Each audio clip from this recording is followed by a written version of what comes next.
Hi, everybody. It's time for another midweek chat indoors. Actually, a really nice day out today. I could have been in the blue sky, sunshine, the snowless Eau Claire. But I thought this would be better. You might ask, this tree, this beautiful tree, how come it's not lit up? Well, I lit it up. It's beautiful. But I don't know if it's because it's LED or what, but I started recording with those lights on, and they have this annoying vibration. So I thought people aren't going to like that. So I think I'll remember to turn it on. You can get a good look at it before I close, but I'm not going to have it on now because it'll make you dizzy, I think, like it made me. It's a little echoing here. It's been a lovely day. I like this week between Christmas and New Year's. I've always liked it. When I was a little kid, it was, Christmas break and go sledding, which would be impossible now, of course, but call up the neighborhood boys and make a toboggan run or something. And then when I get in college, I would do some cross-country skiing with some high school friends or play sheephead and get together with old high school friends, And I don't know, it's just kind of a downtime. I know everybody doesn't have that luxury, depending on what your jobs are and what you're at, but I think for a lot of us, it's kind of a quiet time. So yesterday I was home and I, with Mom. Mom's doing quite well, actually. She's in a memory care facility, but I don't know if she's getting used to it. I don't think she loves it there, but she's, her memory damage wasn't from like a disease, it was from strokes. And I think as the strokes heal a little bit, the tissue in there, she seems to be a little more remembering what happened yesterday and connecting ideas better. So it's good. I think her quality of life is higher now than it was a couple months ago. So we had a good Christmas. I got her an olive wood soap dish and some soaps. Last time I visited her, the soap, it was like a soft soap thing, and she doesn't have a vanity. Doesn't have vanity either, but well, she does. She likes to look good. I guess that's not vanity though. It's good to look good. Anyway, I'm trying to make a bad pun, but so the vanity, like on a bathroom sink, she doesn't have that. She just has the sink, and so it's just precarious to get the soft soap out. And last time I went, the cap was broken. I think you'd try it, and I would do it too. It goes flying off the sink and probably lands on the floor and breaks it, So she was just kind of using it like a ketchup bottle. So hopefully this, from our Holy Land sales, my olive wood soap dish and some soap will be handy. Glenn got her a nice wooden table, my brother, so to put stuff on around the sink. But anyway, sometimes people ask how Mom's doing. I think she's doing okay, And I'll be going back actually Thursday, see her again this week. What else? I digress. Why did I, just Christmas, I guess we were talking about, the quietness of the week. Yeah, so Ann, of course, was here working hard and all day, and but nobody in the school, and so just quiet. And often even at this hour, it's like 5:30. The church is never this quiet, but here we are. So, it can be, but usually there's people going in and out, and there's a meeting or choir practice or something. So, still. I got some parish news. So,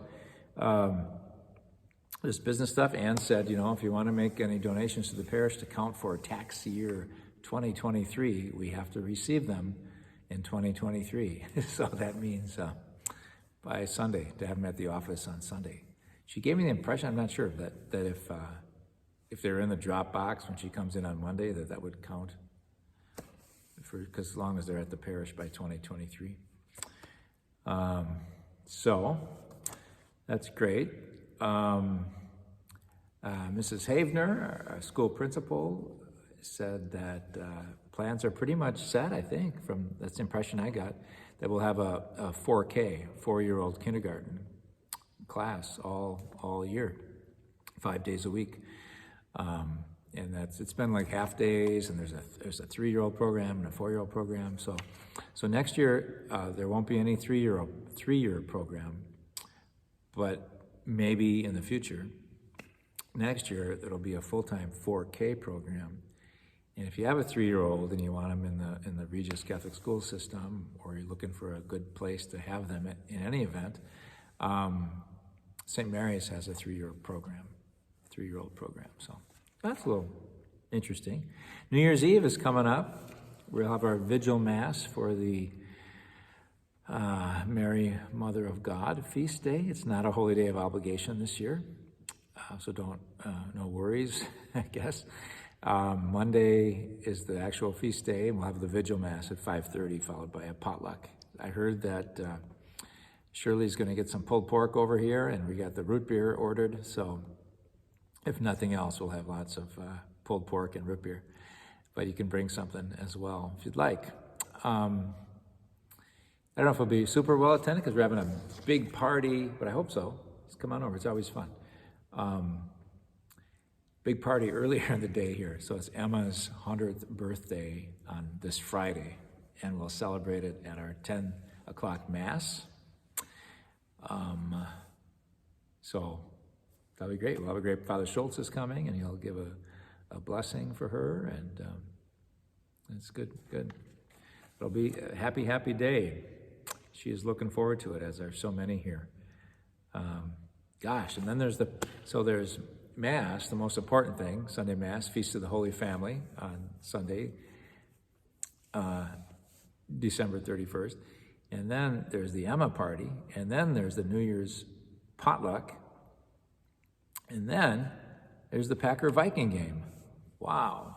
So probably in order of descending importance, but that's a lot to do in a day, isn't it? So it'll be nice, a nice full day.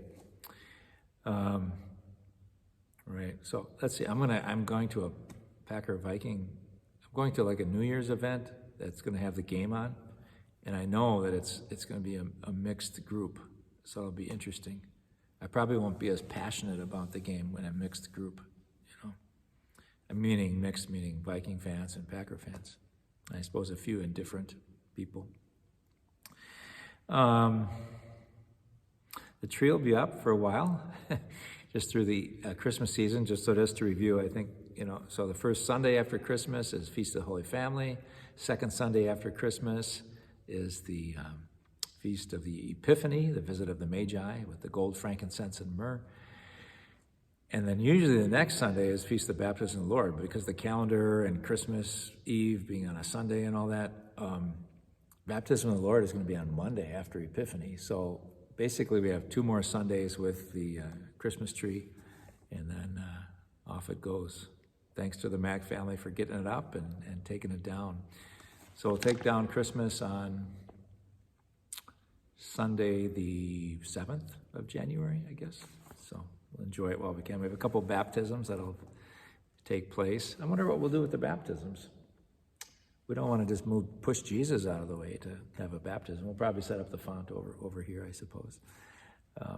Didn't think through that. Let's see. Can you hear me? Echo? It's a resident church. That's why the music sounds so. Boy, we had some nice celebrations for Christmas here, I think, didn't we? The 4 o'clock Mass was good and full. We did use overflow seating this year. Last year we did not. Though last year we had sort of 2, we had like a 3 o'clock and a 5 o'clock, and so maybe that was why. But I remember last year thinking, we had prepared for all these people to come back post-COVID, and it just didn't happen so much. This year it felt better, but there was one less Mass. So maybe, I don't want to talk myself out of saying it was a great turnout, but I think it was. And when, you can always count on the Lord's Prayer, can't you, for a good participation? People know the Lord's Prayer. We're trying to make sure our youth learn the Lord's Prayer in the last couple of years. But, like the Lord be with you and also with you. And also with you isn't always, or with your spirit. I'm living, I can tell how old I am. Those responses are not always really loud or booming, but we had a good full church, and when we got to the Lord's Prayer, boy, man, it was full voiced. It was really nice. And our children's choir did great. Nick trained them well. And we had some soloists. Was it Maya or Mia? And Karsten had a piano solo and then a violin solo. It was good. 6:30 Mass. They were all well attended. The 4 o'clock was the only one that really needed the overflow seating. And then Christmas morning, we had the one Mass, and it was good and full, and it's good. It's all good stuff. So thanks to everybody for lending voice to the prayer if you were able to come. A lot of people are out of town on Christmas. I get that. So we were able to send over $8,000 to Bethlehem this year, thanks to the donations of many of you and the sales we had from our purchases from our Bethlehem crafts that we sold and the Jerusalem crafts. And it was a little tricky because the banks weren't allowing the wire transfers of money. So I don't want to get into everything about how we ended up getting it, but basically there was a woman from Michigan who teaches in Jerusalem who knows one of the shop owners, and she said, you can Venmo me the money and then I can get it to the people. And it's a little, so it's a little out of our control. So we don't, Parish doesn't Venmo, but I Venmo. So I Venmo'd her, Parish reimbursed me. And just today, I got confirmation from the people that they received that this gal visited them and gave them the money. So good, huh? It's really good. Let me maybe read something while I'm talking about Bethlehem. I put this on the Facebook. As far as people in my world and people that, I don't know, there's an article that appeared in America Magazine. I alluded to it in most of my Christmas homilies, not all of them, but it's a long article. It's hard to distill it into one, but it's had little sections. It's by Stephanie Saldana, and she is the wife of Frederic Masson, who was my sabbatical director, so I got to know both of them. And she's written books, that one of which we read for our parish book club, and I hope to get her to Eau Claire next year because she wrote a new book and she's touring. Hopefully she'll be touring. I don't know how the war will be interfering with that, but she wrote this beautiful article, and here's just I just want to read this, kind of like story time, okay? This is in the middle of the article, so. A friend wrote to me how to give voice to this brokenness. So this is with the Gaza war breaking out and all the borders and all the checkpoints being closed and people wondering where they're going to get food from and things, and violence going on and on. So, how to give voice to this brokenness, a friend wrote to me. But I could not. I had no vocabulary for such a moment. In Bethlehem, I walked in the direction of the manger. On a side street, a crowd was gathering in a plant store. They were calling out in Arabic to a man behind a counter, parsley, spinach, arugula. The man reached into drawers and handed them packets. It took me a moment to recognize that they were seeds. I remembered what Syrian refugees who had survived war taught to me. The first thing that you must do in wartime, especially if your town is under closure, is to plant a garden. You'll need food, but in time, you'll also want to place your hands into the soil in order to feel it. I asked those around me what I could still plant so late in the season. Radishes, fava beans, green onions. When I returned home, I was carrying seeds. That afternoon, Carmel, her 8-year-old daughter, and I found whatever plots of earth we could, and we planted. I was reminded of humus, earth, and my longing to feel human again. It was olive harvest season. I noticed 4 small olive trees hidden in a corner of the grounds behind a locked gate. My husband found the keys. we opened the gate to find trees laden with olives. It was my first consolation during the war. The trees did not wait for us to remember them in order to give fruit. We harvested every olive, searching through the branches, gathering those that fell on the ground. Life had become fragile. We did not want anything to go to waste. When we carried our bucket of olives to the olive press in town, the workers told us we had enough to produce a single bottle of oil, enough for this year's baptisms, for blessings during Holy Week, enough to light a lamp.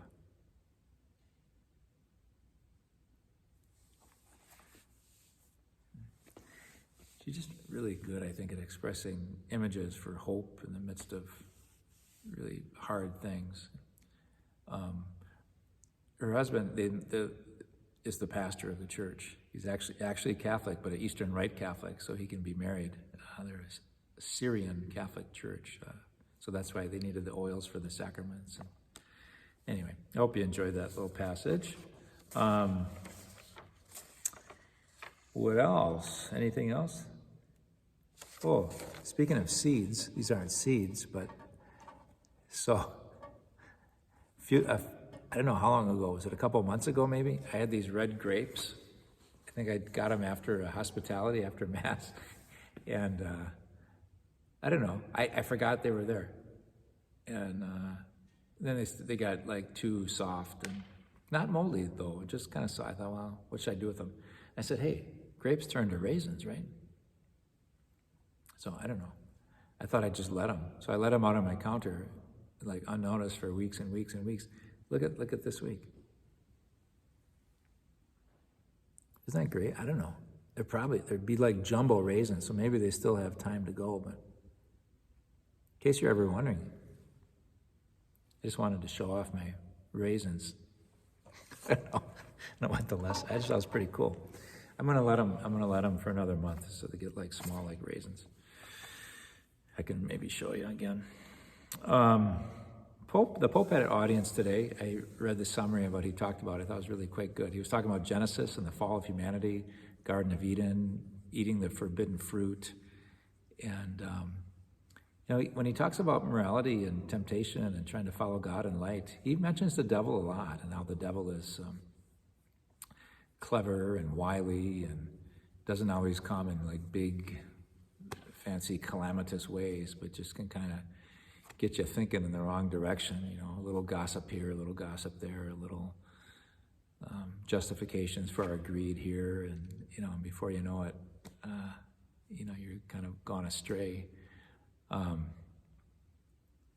And what he said was, at the end, he said, we need to protect our heart. We need to protect our heart. And that made me think of our nativity here. So one of at the 4:00 Christmas Eve Mass, you might have been here, I had the children right up here on the steps, right, and I was sat, next to that shepherd over actually behind me. And, at some point I just felt like I'd like them to touch the child Jesus. So, so they came up here